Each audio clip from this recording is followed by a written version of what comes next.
The word of God says like this. ದೇವರ ವಾಕ್ಯ ಹೀಗೆ ಹೇಳುತ್ತದೆ. John 8:31-32. ಯೋಹಾನ 8:31-32 ವಚನದಲ್ಲಿ. So Jesus said to the Jews who had believed in him, if you abide in my word, you are truly my disciples, and you will know the truth will set you free. ಯೇಸು ಸ್ವಾಮಿ ತನ್ನ ಶಿಷ್ಯರಿಗೆ ಹೇಳಿದ್ದೇನೆಂಬುದಾಗಿ ಹೇಳಿದ್ರೆ, ಯೇಸು ಸ್ವಾಮಿ ಯಹೂದ್ಯರಿಗೆ ಯಾವ ಯಹೂದ್ಯರು ಆತನ ನಂಬಿಕೆ ಇಟ್ಟರು ಅವರಿಗೆ ಹೇಳಿದ್ದೇನೆಂಬುದಾಗಿ ಹೇಳಿದ್ದೇನೆ, ನೀ ನನ್ನ ವಾಕ್ಯದಲ್ಲಿ ನೆಲೆಗೊಂಡಿದ್ದರೆ ನೀವು ನನ್ನ ಶಿಷ್ಯರಾಗ್ತೀರಾ ಮತ್ತು ಸತ್ಯವನ್ನು ನೀವು ತಿಳಿಯುತ್ತೀರಾ, ಸತ್ಯವು ನಿಮ್ಮನ್ನು ಬಿಡುಗಡೆಗೊಳಿಸುತ್ತದೆ. Amen. He's saying if you abide in my word. ನೀ ನನ್ನ ವಾಕ್ಯದಲ್ಲಿ ನೆಲೆಗೊಂಡಿದ್ದರೆ. Here we are seeing three things. ಮೂರು ವಿಷಯಗಳನ್ನ ನಾವಿಲ್ಲಿ ನೋಡ್ತಾ ಇದ್ದೇವೆ. Firstly, he is saying that disciples always abide in the word of God. ಆತನು ಹೇಳ್ತಾ ಇದ್ದಾನೆ, ಶಿಷ್ಯರು ಯಾವಾಗಲೂ ದೇವರ ವಾಕ್ಯದಲ್ಲಿ ನೆಲೆಗೊಂಡಿರ್ತಾರೆ. Abiding means ನೆಲೆಗೊಂಡಿರುವುದಂದ್ರೆ accepting the word of God, ದೇವರ ವಾಕ್ಯವನ್ನು ಸ್ವೀಕರಿಸುವಂತದ್ದು and living by it. ಮತ್ತು ಅದರ ಪ್ರಕಾರ ನಡೆಯುವಂತದ್ದಾಗಿದೆ. Accepting and living is abiding. ದೇವರ ವಾಕ್ಯವನ್ನು ನಾವು ಸ್ವೀಕರಿಸಿ ಅದರ ಪ್ರಕಾರ ನಡೆಯುವುದೇ ನೆಲೆಗೊಂಡಿದ್ದೇವೆ ಎಂಬುದಾಗಿ ಅರ್ಥ. Remember, he is the vine and we are the branches. ಆತನ ದ್ರಾಕ್ಷಬಳ್ಳಿ, ನಾವೆಲ್ಲ ಕೊಂಬೆಗಳು ಎಂಬುದಾಗಿ ನೆನಪಿನಲ್ಲಿಡ್ರಿ. When we abide in him and in his word, ನಾವು ಆತನಲ್ಲಿ ನೆಲೆಗೊಂಡಿದ್ದು ಆತನ ವಾಕ್ಯದ ಪ್ರಕಾರ ನಡೆದ್ರೆ, when he is in us, ಆತನು ನಮ್ಮಲ್ಲಿ ಇರುವಾಗ we bear fruit, ನಾವು ಹೆಚ್ಚಾದ ಫಲವನ್ನು ಕೊಡಲು ಸಾಧ್ಯ. and we are called as disciples of God. ಆಗ ನಾವು ಯೇಸು ಸ್ವಾಮಿಯ ಶಿಷ್ಯರಾಗಿ ಕರೆಯಲ್ಪಡ್ತೇವೆ. See, the second point that we see here, ಎರಡನೇ ಅಂಶ ನಾವು ನೋಡಬೇಕಾದದ್ದು, the disciples will know the truth by the word of God. ದೇವರ ಯೇಸು ಸ್ವಾಮಿಯ ಶಿಷ್ಯರು ಸತ್ಯವನ್ನು ದೇವರ ವಾಕ್ಯದ ಮೂಲಕ ತಿಳಿಯುತ್ತಾರೆ. Amen. Jesus is saying his word is truth and life. ಯೇಸು ಸ್ವಾಮಿ ಹೇಳ್ತಾ ಇದ್ದಾರೆ, ಆತನ ವಾಕ್ಯವು ಜೀವ ಮತ್ತು ಬೆಳಕು ಎಂಬುದಾಗಿ. His word is the spirit. ಆತನ ವಾಕ್ಯವು ಆತ್ಮ. And we know the truth, and that truth will set us free. ಆ ಸತ್ಯವನ್ನು ನಾವು ತಿಳಿದಾಗ ಸತ್ಯವು ನಮ್ಮನ್ನು ಬಿಡುಗಡೆಗೊಳಿಸುತ್ತದೆ. So disciples, that is the third thing, the disciples are set free by this truth. ಈ ಒಂದು ಶಿಷ್ಯರು ಈ ಒಂದು ಸತ್ಯದಿಂದ ಸಂಪೂರ್ಣವಾಗಿ ಬಿಡುಗಡೆಗೊಂಡಿದ್ದಾರೆ. Because they reject the lies. ಯಾಕಂದ್ರೆ ಅವರು ಸುಳ್ಳನ್ನ ತಿರಸ್ಕರಿಸ್ತಾರೆ. They're living in the word. ಅವರು ಲೋಕದಲ್ಲಿ ಜೀವಿಸುವವರಾಗಿದ್ದಾರೆ. You know, we are in a battlefield. ನಾವೆಲ್ಲರೂ ಒಂದು ಯುದ್ಧ ಭೂಮಿಯಲ್ಲಿದ್ದೇವೆ. Like a believer is constantly in a battlefield. ಒಂದು ವಿಶ್ವಾಸಿಯಾದವನು ನಿರಂತರವಾಗಿ ಯುದ್ಧ ಭೂಮಿಯಲ್ಲಿದ್ದಾನೆ ಎಂಬುದಾಗಿ. That means that we are engaged in the war. ಅಂದ್ರೆ ನಾವು ನಿರಂತರವಾಗಿ ಆ ಯುದ್ಧದಲ್ಲಿ ಇದ್ದೇವೆ ಎಂಬುದಾಗಿ ಅರ್ಥ. And our enemy is the devil, the Satan. ನಮ್ಮ ಒಂದು ಶತ್ರುವಾದವನು ಆ ಸೈತಾನನು.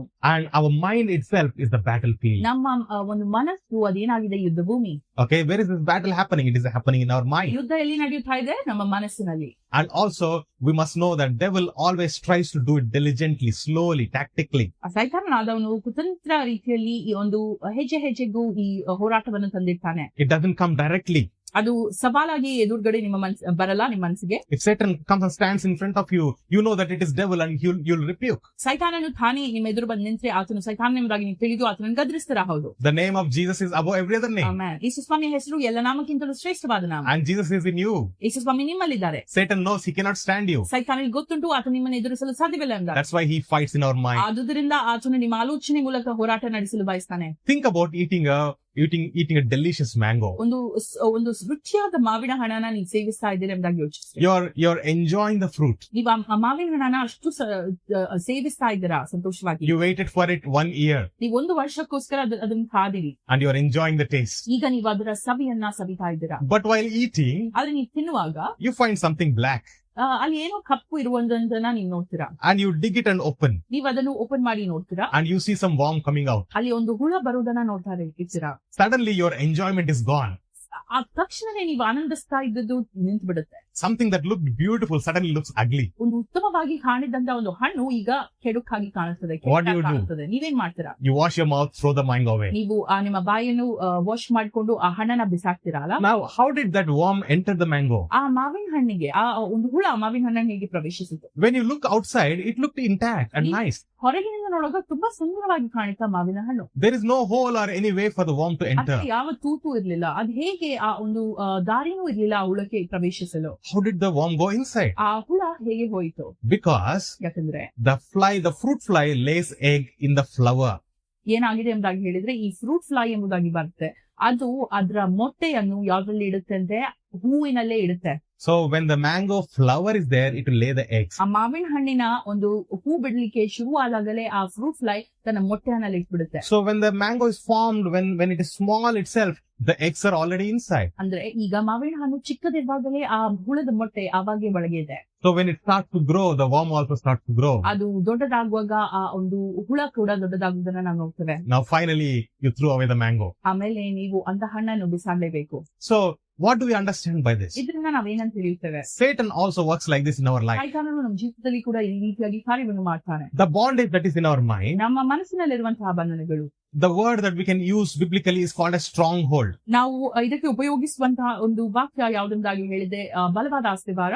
Okay, so stronghold, Badra Kote. ಭದ್ರಕೋಟೆ ಎಂಬುದಾಗಿ ನಾವು ಹೇಳ್ಬೋದು. Okay, the devil brings these strongholds into the mind right from the beginning. ಈ ಭದ್ರಕೋಟೆಗಳನ್ನ ಸೈತಾನನಾದವನು ಮೊದಲಿನಿಂದಲೇ ತಂದಿಡುವಂತದ್ದಾಗಿದೆ. It starts with small egg, small seed, small thought. ಚಿಕ್ಕ ಆಲೋಚನೆ, ಚಿಕ್ಕ ಬೀಜದಿಂದ ಶುರುವಾದಂತಹ ಒಂದು ಯೋಚನೆ.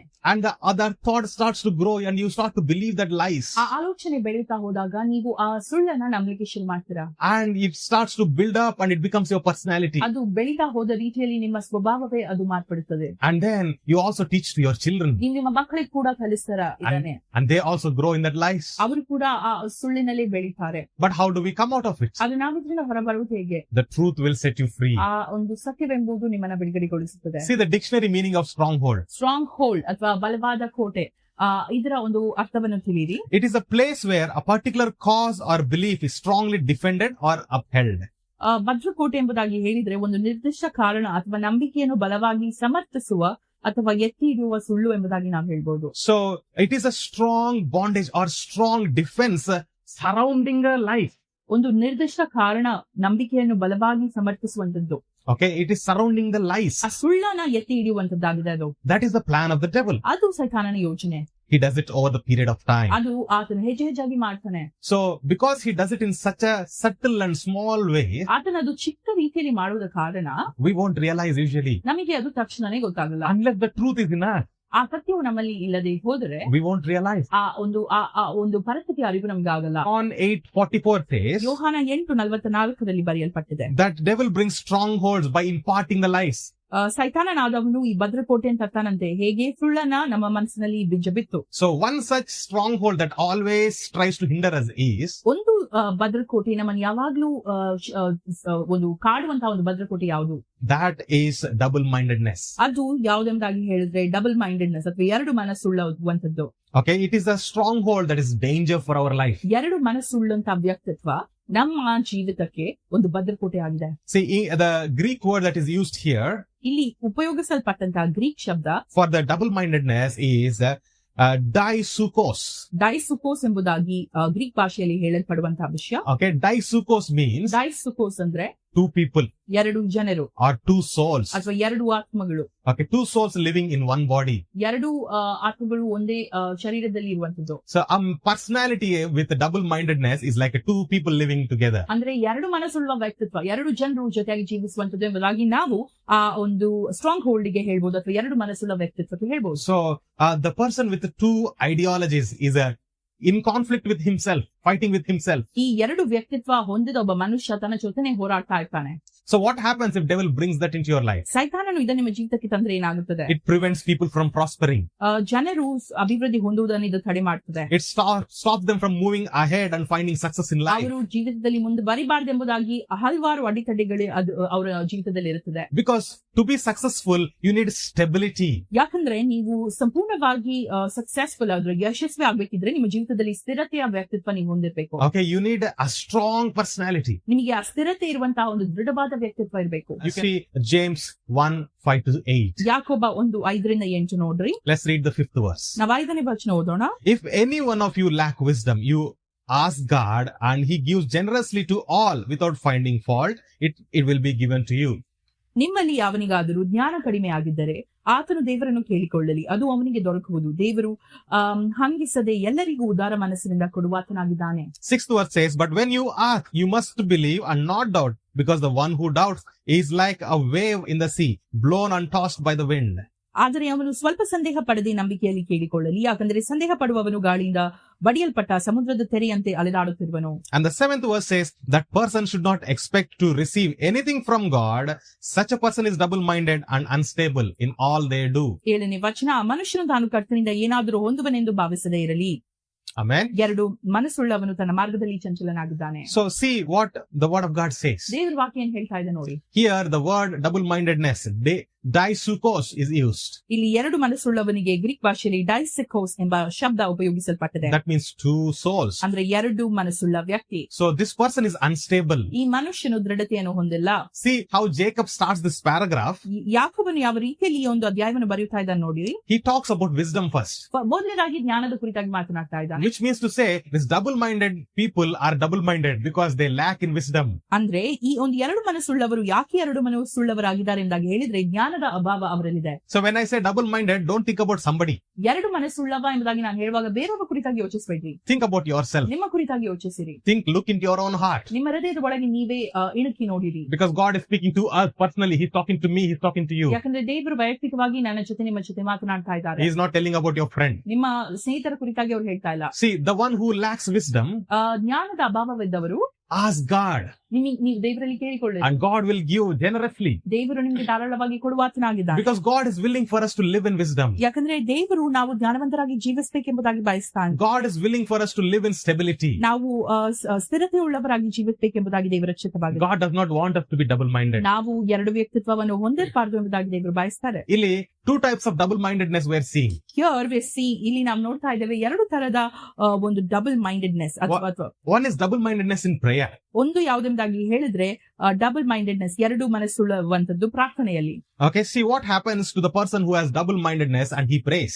ಒಬ್ಬ ಮನುಷ್ಯನಿಗೆ ಎರಡು ಮನಸ್ಸು ಉಳ್ಳವನಾಗಿದ್ದ ಪಕ್ಷದಲ್ಲಿ ಆತನು ಪ್ರಾರ್ಥಿಸುವಾಗ ಏನಾಗ್ತದೆ? So this person knows the word of God. ಈ ಮನುಷ್ಯನಿಗೆ ದೇವರ ವಾಕ್ಯ ಗೊತ್ತು. But he does not believe. ಆದ್ರೆ ಆತನು ನಂಬುವುದಿಲ್ಲ. He knows the scriptures. ಆತನಿಗೆ ದೇವರ ಒಂದು ವಚನಗಳು ಗೊತ್ತು. He cannot walk in faith. ಆದ್ರೆ ಆತನ ನಂಬಿಕೆಯಲ್ಲಿ ನಡಲಿಕ್ಕೆ ಸಾಧ್ಯವಾಗುವುದಿಲ್ಲ. He prays. ಆತನು ಪ್ರಾರ್ಥಿಸ್ತಾನೆ. But also doubts. ಆದ್ರೆ ಸಂದೇಹ ಕೂಡ ಪಡ್ತಾನೆ. So James is saying here. ಇಲ್ಲಿ ಯಾಕೋಬನು ಹೇಳ್ತಾ ಇದ್ದಾನೆ. When you ask God for wisdom. ನೀವು ದೇವರಲ್ಲಿ ಜ್ಞಾನವನ್ನು ಕೇಳಿಕೊಂಡಾಗ. In fact, when you ask God for anything. ಅಥವಾ ನೀವು ದೇವರಲ್ಲಿ ಏನಾದ್ರೂ ಕೇಳಿಕೊಂಡಾಗ. Don't doubt. ನೀವು ಸಂದೇಹ ಪಡಬೇಡಿ. One who doubts is like a wave in the sea. ಆ ಮನುಷ್ಯನು ಸಂದೇಹ ಪಡುವ ಆತನು ಒಂದು ನೆರೆಯ ಹಾಗೆ ಇದ್ದಾನೆ. See, double-minded person not only lacks wisdom, but he also has a doubt in his heart. ಆ ಒಂದು ಎರಡು ಮನಸ್ಸುಳ್ಳವನು ನೋಡ್ರಿ, ಆತನಿಗೆ ಜ್ಞಾನದ ಭಾವ ಮಾತ್ರವಲ್ಲದೆ ಆತನ ಹೃದಯದಲ್ಲಿ ಸಂದೇಹ ಕೂಡ ಇದೆ. They start to doubt everything, question everything. ಎಲ್ಲವನ್ನು ಸಂದೇಹದಿಂದ ನೋಡ್ತಾರೆ, ಎಲ್ಲವನ್ನು ಪ್ರಶ್ನಿಸ್ತಾರೆ. They doubt the wife, they doubt the husband. ಅವರ ಹೆಂಡತಿಯನ್ನು, ಅವರ ಗಂಡನ ಮೇಲೆ ಅವರು ಸಂದೇಹ ಪಡ್ತಾರೆ. They doubt the children. ಅವರ ಮಕ್ಕಳ ಮೇಲೆ ಸಂದೇಹ ಪಡ್ತಾರೆ. They doubt the situation. ಅವರ ಪರಿಸ್ಥಿತಿಯನ್ನ ಅವರು ಪ್ರಶ್ನಿಸ್ತಾರೆ. They doubt the call of God. ದೇವರ ಕರೆಯುವಿಕೆಯನ್ನು ಕೂಡ ಸಂದೇಹ ಪಡ್ತಾರೆ. They don't have faith. ಅವರಿಗೆ ನಂಬಿಕೆ ಇಲ್ಲ. When they pray also, they pray in doubt. ಅವರು ಪ್ರಾರ್ಥಿಸುವಾಗ ಕೂಡ ಸಂದೇಹ ಭರಿತವಾಗಿ ಪ್ರಾರ್ಥಿಸ್ತಾರೆ. That's why their prayers are not answered. ಆದ್ದರಿಂದ ಅವರ ಪ್ರಾರ್ಥನೆಗಳಿಗೆ ಉತ್ತರ ಸಿಗುವುದಿಲ್ಲ. See, the second type of personality, that is a doubtful personality or double-mindedness in personality. ಎರಡನೇ ತರದ ಒಂದು ವಿಷಯ, ಅದು ಎರಡು ಮನಸ್ಸುಳ್ಳ ವ್ಯಕ್ತಿತ್ವ. So what happens to the person who has a personality of double-mindedness? ಎರಡು ಮನಸ್ಸುಳ್ಳ ವ್ಯಕ್ತಿತ್ವವನ್ನು ಹೊಂದಿದ ಜನರಿಗೆ ಏನಾಗ್ತದೆ? That person is unstable in everything. ಆ ಮನುಷ್ಯನು ಅಸ್ಥಿರತೆ ಒಳಗಾಗಿದ್ದಾನೆ. That person cannot find success. ಆ ಮನುಷ್ಯನಿಗೆ ತನ್ನ ಜೀವಿತದಲ್ಲಿ ಸಕ್ಸೆಸ್ ಅಥವಾ ಒಂದು ಜಯವನ್ನು ಎದುರಿಸಲು ಸಾಧ್ಯವಿಲ್ಲ. So okay, see, when we say double-mindedness, I'm not talking about somebody else. It is a common problem in the world. ಎರಡು ಮನಸ್ಸುಳ್ಳ ವ್ಯಕ್ತಿ ಎಂಬುದಾಗಿ ನಾನು ಹೇಳುವಾಗ ಇದು ಬೇರೆ ವಿಷಯವಾಗಿ ನಾನು ಮಾತಾಡ್ತಾ ಇಲ್ಲ. ಇದು ಸಾಧಾರಣವಾದ ಸಮಸ್ಯೆ ನಮ್ಮ ಲೋಕದಲ್ಲಿರುವಂತದ್ದು. Statistically, nearly 80% of the people in the world suffer with this. 75% ಜನರು ಈ ಲೋಕದಲ್ಲಿ ಇದರಿಂದ ಬಳಲುತ್ತಾರೆ. Think about going to a mall for shopping. ಒಂದು ಮಾಲ್ಗೆ ನೀವು ಶಾಪಿಂಗ್ ಹೋಗ್ತೀರಿ ಎಂಬುದಾಗಿ ಯೋಚಿಸಿರಿ. You will go for finding butter. ನೀವು ಬಟರ್ಗೋಸ್ಕರ ಹೋಗ್ತೀರಾ. But when you go to the mall, ಆದ್ರೆ ನೀವು ಮಾಲ್ಗೆ ಹೋಗುವಾಗ you suddenly remember you need lot of things. ನೀವು ಸಡನ್ ಆಗಿ ಯೋಚಿಸ್ತಾರ ನಂಗೆ ತುಂಬಾ ಬೇಕೆಂಬುದಾಗಿ. 5 minutes work, go and buy the butter. 5 ನಿಮಿಷದ ಕೆಲಸ, ಹೋಗಿ ಬಟರ್ ಅನ್ನ ತೆಗೆದುಕೊಂಡು ಬರುವಂತದ್ದು. But now you spent half an hour to 1 hour buying lot of things except butter. ಈಗ ನೀವು 1 ಗಂಟೆಯಿಂದ ಅರ್ಧ ಗಂಟೆ ಕಾಲ ಆ ಒಂದು ಸ್ಥಳದಲ್ಲಿ ಮಾಲ್ ಅಲ್ಲಿ ಎಲ್ಲವನ್ನೂ ಖರೀದಿ ಮಾಡಿದಿರಾ, ಬಟರ್ ಒಂದು ಬಿಟ್ಟು. When you can't decide in your mind, ನಿಮ್ಮ ಮನಸ್ಸಲ್ಲಿ ನೀವು ನಿರ್ಧಾರ ಮಾಡ್ಲಿಕ್ಕೆ ಆಗದೇ ಇದ್ದಾಗ, even a mall can take whatever you want. ನಿಮ್ಮ ಮಾಲ್ ಕೂಡ ನಿಮ್ಮ ಹಣವನ್ನು ಕೀಳಿಕ್ಕೆ ಸಾಧ್ಯ. Yeah, it can empty your pockets. ನಿಮ್ಮ ಪಾಕೆಟ್ ಅನ್ನು ಅದು ಎಂಟಿ ಮಾಡಲು. See, this is the problem with 80% of the people in the world. 80% ಜನರ ಒಂದು ಸಮಸ್ಯೆ ಇದಾಗಿದೆ. What else we find in these people? ಈ ಜನರಲ್ಲಿ ನಾವು ಬೇರೆ ಏನನ್ನು ನೋಡಬಹುದು? Are you seeing any pattern of fear in your life? ನಿಮ್ಮ ಜೀವಿತದಲ್ಲಿ ಯಾವುದಾದ್ರೂ ರೀತಿಯಂತ ಭಯವನ್ನು ನೀವು ನೋಡ್ತಾ ಇದ್ದೀರಾ? You are not able to take a step of faith. ಒಂದು ನಂಬಿಕೆ ಹೆಜ್ಜೆ ನಿಮಗೆ ತೆಗೆದುಕೊಳ್ಳಲು ಆಗ್ತಾ ಇಲ್ಲ. When you are about to take a step of faith, ನೀವು ನಂಬಿಕೆ ಹೆಜ್ಜೆಯನ್ನು ತೆಗೆದುಕೊಳ್ಳುವಾಗಲೇ the fear of failure comes. ಆ ಒಂದು ಸಕ್ಸೆಸ್ ಅಥವಾ ನಿಮ್ಗೆ ಒಂದು ಅಪಜಯದ ಒಂದು ಭಯ ಬಂದು ಕಾಡುತ್ತದೆ. And you start to procrastinate. ನೀವು ಇನ್ನು ತಡೆ ಕೊಂಡೇ ಹೋಗ್ತಾರೆ. Okay, you want to start, but you are not able to start because you are afraid. ನಿಮ್ಗೆ ಶುರು ಮಾಡ್ಬೇಕಾದ್ರೆ ನಿಮ್ಗೆ ಶುರು ಮಾಡಕ್ ಆಗ್ತಾ ಇಲ್ಲ, ಯಾಕಂದ್ರೆ ನೀವು ಭಯ ಪಡ್ತಾ ಇದ್ದೀರಾ. Sometimes we fear imperfection. ಕೆಲವೊಂದು ಸಂದರ್ಭದಲ್ಲಿ ನಾವು ಒಂದು ಇಂಪರ್ಫೆಕ್ಷನ್ ಅನ್ನು ಕೂಡ ಪರಿಪೂರ್ಣತೆ ಇಲ್ಲದಿರುವಂತಹ ಪರಿಸ್ಥಿತಿಯನ್ನು ಕೂಡ ನಾವು ಭಯಪಡ್ತೇವೆ. And we want everything to be perfect, so we won't start at all. ಎಲ್ಲವೂ ಪರಿಪೂರ್ಣ ಆಗಿರ್ಬೇಕೆಂಬುದಾಗಿ ನಾವು ಯೋಚಿಸಿ ಅದರಲ್ಲೇ ನಮ್ಮ ಮನಸ್ಸನ್ನು ಕಳೆದು ನಾವು ಶುರುನೆ ಮಾಡಲ್ಲ ಕೆಲಸ. Sometimes we are hesitant to take good steps. ಕೆಲವೊಮ್ಮೆ ನಾವು ಹಿಂಜಾರ್ತೇವೆ ಒಂದು ಒಳ್ಳೆಯ ಹೆಜ್ಜೆಯನ್ನು ಇಡುವುದಕ್ಕಿಂತ ಮುಂಚೆ. We think that if we are too good, people will take advantage of us. ನಾವು ಯೋಚಿಸ್ತೇವೆ ನಾವು ತುಂಬಾ ಒಳ್ಳೆ ಜನರಾಗಿದ್ರೆ ಜನರು ನಮ್ಮ ಒಂದು ದುರುಪಯೋಗಿಸ್ತಾರೆ ಎಂಬುದಾಗಿ. And so we try to put some lies and some cheating inside. ಆಮೇಲೆ ನಾವು ಸ್ವಲ್ಪ ಸುಳ್ಳು ಮತ್ತೆ ಸ್ವಲ್ಪ ಚೀಟಿಂಗ್ ಅನ್ನ ಒಳಗೆ ಹಾಕ್ತೇವೆ. Sometimes our emotions are up and down. ಕೆಲವೊಂದು ಸಂದರ್ಭಗಳಲ್ಲಿ ನಮ್ಮ ಭಾವನೆ ಮೇಲೆ ಕೆಳಗೆ ಹೋಗುವುದನ್ನ ನಾವು ನೋಡ್ತಾ ಇದ್ದೇವೆ. We are lashed in our emotions to and fro, here and there. ನಮ್ಮ ಭಾವನೆಗಳು ಆ ಪಕ್ಕ ಈ ಪಕ್ಕ ಹೋಗುವುದನ್ನ ನಾವು ನೋಡ್ತೇವೆ. Sometimes so happy and so joyful. ಕೆಲವೊಂದು ಸಂದರ್ಭದಲ್ಲಿ ನಾವು ಎಷ್ಟು ಸಂತೋಷವಾಗಿ ಇರ್ತೀವಿ. But the same evening, very sad and crying. ಆದ್ರೆ ಅದೇ ಸಾಯಂಕಾಲ ವೇಳೆಯಲ್ಲಿ ನಾವು ಬೇಜಾರುಗೊಂಡು ಅಳುತ್ತಾ ಇರ್ತೀವಿ. We want to do something and we try to start it. ನಮ್ಗೆ ಏನಾದ್ರು ಮಾಡ್ಬೇಕೆಂಬ ಒಂದು ಆಸಕ್ತಿ ಉಳ್ಳವರಾಗಿ ನಾವು ಅದನ್ನ ಶುರು ಮಾಡ್ತೇವೆ. After a few days, we give up. ಕೆಲವೊಂದು ದಿನ ಆದ್ಮೇಲೆ ನಾವು ಅದನ್ನ ಬಿಟ್ಕೊಡ್ತೀವಿ. Emotionally not settled. ಮಾನಸಿಕವಾಗಿ ನಾವು ಭದ್ರತೆಯನ್ನು ಹೊಂದಿಲ್ಲ. That change is happening again and again in our life. ನಮ್ಮ ಜೀವಿತದಲ್ಲಿ ಆ ಪರಿಸ್ಥಿತಿ ಆಗ್ತಾ ಇದೆ, ಬದಲಾವಣೆ ಆಗ್ತಾ ಇರೋದನ್ನ ನಾವು ನೋಡ್ತೇವೆ. Few weeks walking closer to God. ಕೆಲವು ವಾರಗಳು ದೇವರಿಗೆ ನಾವು ಕ್ಲೋಸ್ ಆಗಿ ನಡೆಯುತ್ತೇವೆ. But immediately falling down. ಆದ್ರೆ ತಕ್ಷಣನೇ ನಾವು ಬಿದ್ದು ಹೋಗ್ತೇವೆ. ಕೆಲವೊಂದು ಸಂದರ್ಭದಲ್ಲಿ there is a season of best ministry work going on. ಕೆಲವು ಸಂದರ್ಭದಲ್ಲಿ ಉತ್ತಮವಾದಂತಹ ಮಿನಿಸ್ಟ್ರಿ ಸೇವೆಗಳನ್ನ ನಾವು ಮಾಡ್ತೇವೆ. But coming backsliding, coming back to the Lord, backsliding again, coming back to the Lord, backsliding again. ಕೆಲವು ಸಂದರ್ಭದಲ್ಲಿ ನಾವು ಮತ್ತೆ ಹಿಂಜಾರ್ತೇವೆ, ನಮ್ಮ ನಂಬಿಕೆಯನ್ನ ಹಿಂಜಾರಿ ನಮ್ಮ ದೇವರಿಂದ ದೂರ ಹೋಗ್ತೇವೆ, ಮತ್ತೆ ವಾಪಸ್ ಬರ್ತೀವಿ, ಮತ್ತೆ ಹಿಂಜಾರ್ತೇವೆ. A period of growing and growing in the Lord. ಇನ್ನು ಕೆಲವು ಸಂದರ್ಭದಲ್ಲಿ ದೇವರ ಒಂದು ಸಂಬಂಧದಲ್ಲಿ ನಾವು ಆತ್ಮಿಕತೆಯಲ್ಲಿ ಇನ್ನು ಬೆಳೀತಾ ಹೋಗ್ತೇವೆ. But then suddenly the growth is stopped. ಆದ್ರೆ ಕೆಲವೊಂದು ಸಂದರ್ಭದಲ್ಲಿ ಸಂಪೂರ್ಣವಾಗಿ ಆ ಬೆಳವಣಿಗೆ ನಿಂತು ಹೋಗುವುದನ್ನ ಕೂಡ ನಾವು ನೋಡ್ತೇವೆ. Some people move from church to another church. ಇನ್ನು ಕೆಲವರು ಒಂದು ಸಭೆಯಿಂದ ಇನ್ನೊಂದು ಸಭೆಗೆ ಹೋಗ್ತಾ ಇರ್ತಾರೆ. So they won't see any growth at all in there. ಅಂತ ಜನರು ಯಾವ ಬೆಳವಣಿಗೆ ಅವರ ಜೀವಿತದಲ್ಲಿ ಕಾಣುವುದಿಲ್ಲ. And they find lot of messages online. ಅವರು ತುಂಬಾ ಮೆಸೇಜಸ್ ಅನ್ನು ಆನ್ಲೈನ್ ಅಲ್ಲಿ ಸಂಗ್ರಹಿಸ್ತಾರೆ. There is lot of knowledge, but there is no growth. ತುಂಬಾ ಜ್ಞಾನವನ್ನು ಪಡೆಯುತ್ತಾರೆ, ಆದ್ರೆ ಬೆಳವಣಿಗೆ ಕಾಣಿಸ್ತಾ ಇಲ್ಲ. Unstable in mind. ಸ್ಥಿರತೆ ಇಲ್ಲದಿರುವಂತಹ ಒಂದು ಪರಿಸ್ಥಿತಿ, ಮನಸ್ಸಿನಲ್ಲಿ ಅಸ್ಥಿರತೆ. Change for betterment is good. ಒಳ್ಳೆಯದಕ್ಕೆ ಬದಲಾವಣೆಗಳು ಒಳ್ಳೆಯದೇ, ಹೌದು. But when it becomes a pattern, when you keep on changing things, ಆದ್ರೂ ಇದೇ ಒಂದು ರೂಢಿ ಆದಾಗ it becomes a problematic symptom. ಆದ್ರೆ ಅದು ಒಂದು ಸಮಸ್ಯೆಯಾಗಿ ಒಂದು ಭಯಂಕರವಾದಂತಹ ಪರಿಸ್ಥಿತಿಗೆ it becomes danger for our life. ಅದು ನಮ್ಮ ಜೀವಿತಕ್ಕೆ ಕೂಡ ಹಾನಿಯನ್ನುಂಟು ಮಾಡ್ತದೆ. Some people like the sermons of their pastor. ಇನ್ನು ಕೆಲವರು ಪಾಸ್ಟರ್ ಸರ್ಮನ್ ಚೆನ್ನಾಗಿದೆ ಎಂಬುದಾಗಿ ಹೇಳ್ತಾರೆ, and they start following it. ಅವರು ಅದನ್ನು ಫಾಲೋ ಕೂಡ ಮಾಡ್ತಾರೆ. After few days, ಕೆಲವೊಂದು ದಿನ ಆದ್ಮೇಲೆ some other preacher will preach something else. ಇನ್ನೊಂದು ದೇವ ಸೇವಕರು ಏನಾದ್ರೂ ಬೋಧಿಸ್ತಾರೆ, and they are attracted to that. ಅದಕ್ಕೆ ಅವರು ಆಕರ್ಷಿತಗೊಳ್ತಾರೆ. The first one they leave behind. ಮೊದಲನೇದನ್ನು ಅವ್ರು ಬಿಟ್ಟು ಬಿಡ್ತಾರೆ. Incomplete. ಅದು ಸಂಪೂರ್ಣವಾಗಿ ಅರ್ಧದಲ್ಲೇ ಬಿಟ್ಟಿರುವಂತದ್ದು. When you start growing in the Lord, ಈ ದೇವರಲ್ಲಿ ಬೆಳೆಯುತ್ತಾ ಇರುವಾಗ devil always wants to move you to different place. ಸೈತಾನನು ಯಾವಾಗ್ಲೂ ನೀವು ಬೇರೆ ದಿಕ್ಕಿನಲ್ಲೇ ನಿಮ್ಮನ್ನು ನಡೆಸಲು ಬಯಸ್ತಾನೆ. Always gives a thought, leave that place, come somewhere else. ಆಲೋಚನೆ ಕೊಡ್ತಾನೆ, ಆ ಸ್ಥಳವನ್ನು ಬಿಟ್ಟು ಹೋಗು, ನೀನ್ ಬೇರೆ ಕಡೆ ಬಾ. Don't follow your pastor. ನಿಮ್ಮ ಸಭಾಪಾಲಕರನ್ನು ಹಿಂಬಾಲಿಸಬೇಡ್ರಿ. Don't follow their rules. ಅವರ ನಿಯಮಗಳನ್ನು ಪಾಲಿಸಬೇಡ್ರಿ ಅಂತ. You live on your own. ನಿಮ್ಮಷ್ಟಕ್ಕೆ ಜೀವಿಸಿ ಎಂಬ ಆಲೋಚನೆ. You do whatever you want. ನೀವೇನ್ ಬೇಕಿದ್ರೆ ಮಾಡಿ ಎಂಬ ಒಂದು ಆಲೋಚನೆ. Devil also uses the word of God to tell.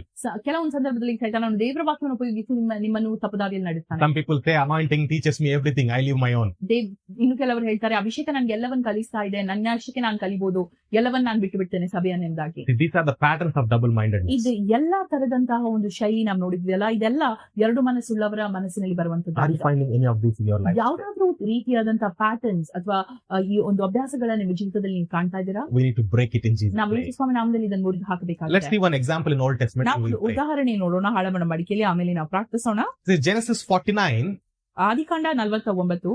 There Jacob is blessing his children before his death. ಯಾಕೋಬನು ತನ್ನ ಮಕ್ಕಳನ್ನ ತಾನು ಸಾಯುವುದಕ್ಕಿಂತ ಮುಂಚೆ ಆಶೀರ್ವದಿಸುತ್ತಿರುವಂತಹ ಒಂದು ಪರಿಸ್ಥಿತಿ. In the fourth verse, he's blessing his first son Reuben. 4ನೇ ವಚನದಲ್ಲಿ ಆತನ ಮೊದಲನೆಯ ಸಂತಾನವಾದ ರೂಬೇನ್ ಅನ್ನು ಆತನ ಆಶೀರ್ವದಿಸ್ತಾ ಇದ್ದಾನೆ. As he was blessing, he releases this word. ಆತನು ಆಶೀರ್ವದಿಸ್ತಾ ಇರುವಾಗ ಈ ವಾಕ್ಯಗಳು ಆತನ ಬಾಯಿಂದ ಬರ್ತದೆ. He says, Reuben, you are very unstable like water. Reuben, ನೀನು ನೀರಿನ ರೀತಿಯಲ್ಲಿ ಅಸ್ಥಿರತೆಯನ್ನು ಹೊಂದಿದ್ಯಾ. You are sinful. ನೀನು ಪಾಪಿ. And you will not excel in life. ನಿನ್ನ ಜೀವಿತದಲ್ಲಿ ಮುಂದೆ ಬರುವುದಿಲ್ಲ.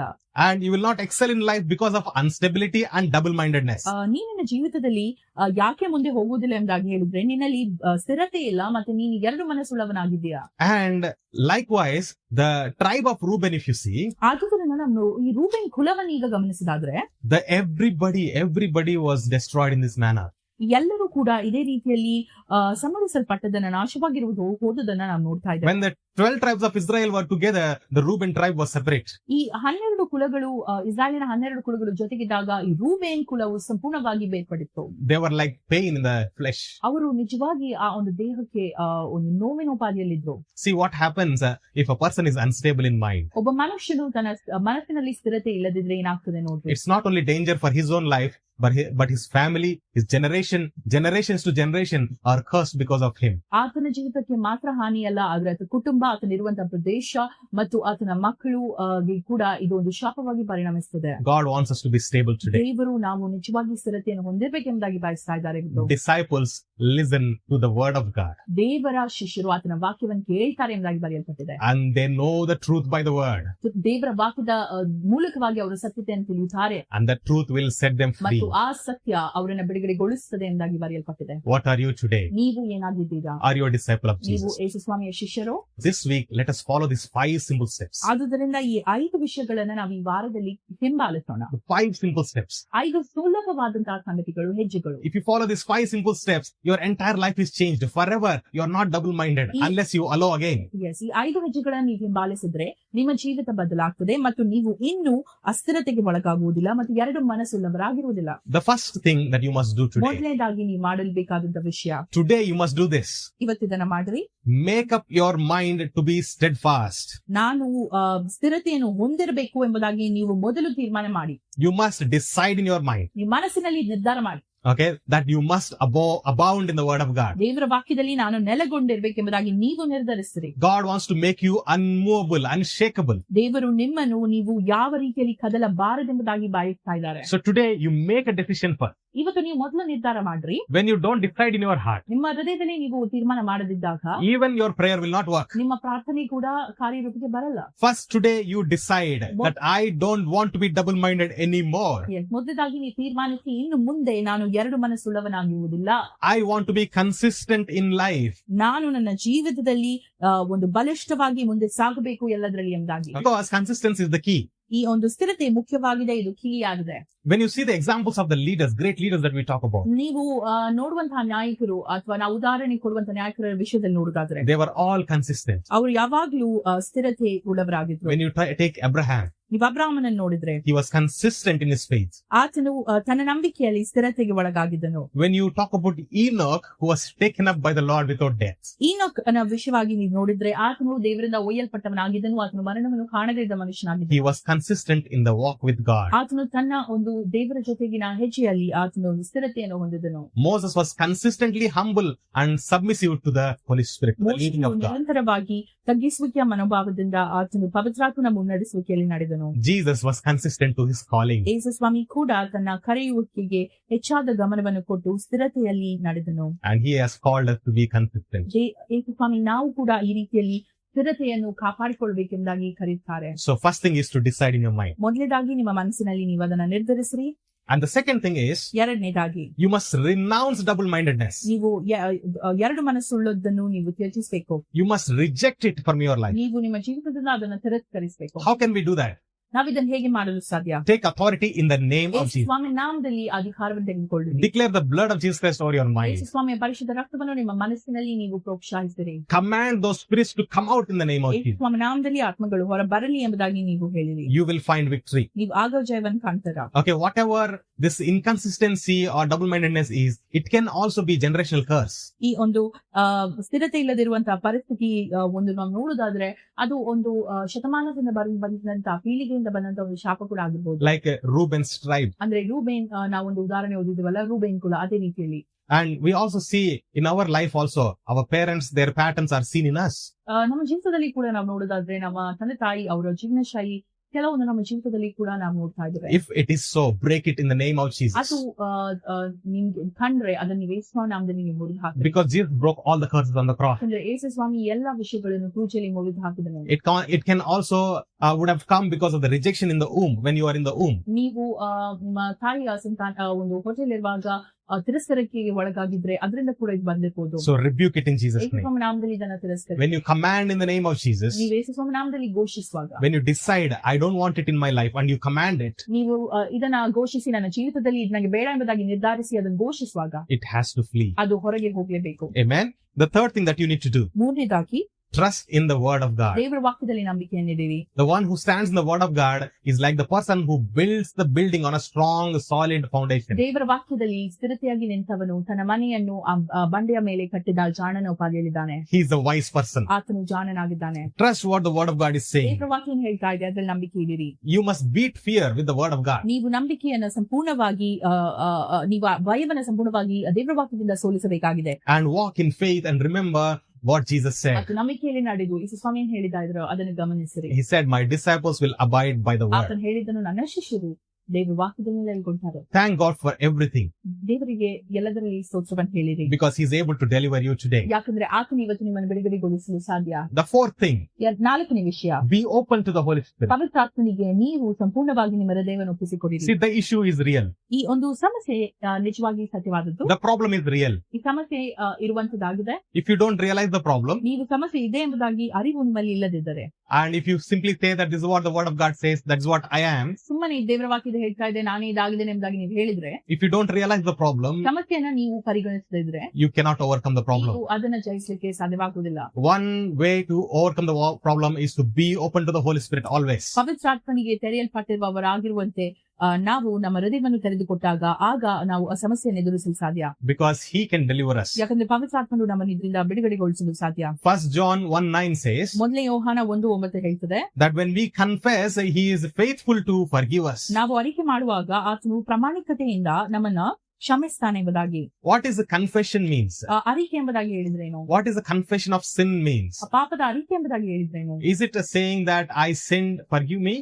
ನಾನು ಪಾಪ ಮಾಡಿದೆ, ನನ್ನನ್ನು ಕ್ಷಮಿಸೆಂಬುದಾಗಿ ಹೇಳಿದ? Actually, according to New Testament, ಹೊಸ ಒಡಂಬಡಿಕೆಯ ಪ್ರಕಾರ a confession of sin is a conversation with the Lord. ಪಾಪದ ಅರಿಕೆ ಎಂಬುದಾಗಿ ಹೇಳಿದ್ರೆ ದೇವರ ಜೊತೆ ನಾವು ಮಾತನಾಡುತ್ತಾ ಇರುವಂತಹ ಒಂದು ಸಂಭಾಷಣೆಯಾಗಿದೆ. How you go to your spouse and share all your problems. ಯಾವ ರೀತಿಯಲ್ಲಿ ನೀವು ನಿಮ್ಮ ಗಂಡ ಅಥವಾ ಹೆಂಡತಿ ಹತ್ರ ಹೋಗಿ ಎಲ್ಲ ಸಮಸ್ಯೆಗಳನ್ನ ಹಂಚ್ತಿರೋ, how you share all your issues and burdens with your friends. ನಿಮ್ಮ ಎಲ್ಲಾ ಸಮಸ್ಯೆಗಳನ್ನು ನಿಮ್ಮ ಎದುರುಭಾರವನ್ನು ನೀವು ನಿಮ್ಮ ಸ್ನೇಹಿತರ ಜೊತೆ ಹಂಚ್ತಿರೋ, in the same manner be open to the Holy Spirit. ಅದೇ ರೀತಿಯಲ್ಲಿ ಪವಿತ್ರಾತ್ಮನಿಗೆ ನೀವು ತೆರೆದಿಡ್ರಿ. The Holy Spirit will deal with this. ಪವಿತ್ರಾತ್ಮನು ಇದನ್ನ ಮುನ್ನಡೆಸ್ತಾನೆ. He is able to deliver you. ಆತನು ನಿಮ್ಮನ್ನ ಬಿಡುಗಡೆಗೊಳಿಸಲು ಸಾಧ್ಯ. And the last thing that you must do, ಕೊನೆಯದಾಗಿ ನೀವು ಮಾಡಬೇಕಾದಂತ ವಿಷಯ, you need a support group. ನಿಮಗೆ ಒಂದು ಸಪೋರ್ಟ್ ಗ್ರೂಪ್ ಬೇಕಾಗಿದೆ. Your church, your pastor, that is a support group. ನಿಮ್ಮ ಸಭೆ, ನಿಮ್ಮ ಒಂದು ಸಭಾಪಾಲಕರು ನಿಮ್ಗೆ ಸಹಾಯ ಮಾಡುವಂತಹ ಒಂದು ಸಂಘವಾಗಿದ್ದಾರೆ. You know, we have prayers every day morning. ಪ್ರತಿಯೊಂದು ಮುಂಚಾನೆ ವೇಳೆಯಲ್ಲಿ ನಮಗೆ ಪ್ರಾರ್ಥನೆ ಇದೆ. Share with the prayer team. ಆ ಪ್ರಾರ್ಥನೆ ತಂಡ ಜೊತೆ ನಿಮ್ಮ ಪ್ರಾರ್ಥನಾಂಶಗಳನ್ನ ಹಂಚಿರಿ. Tell them, I'm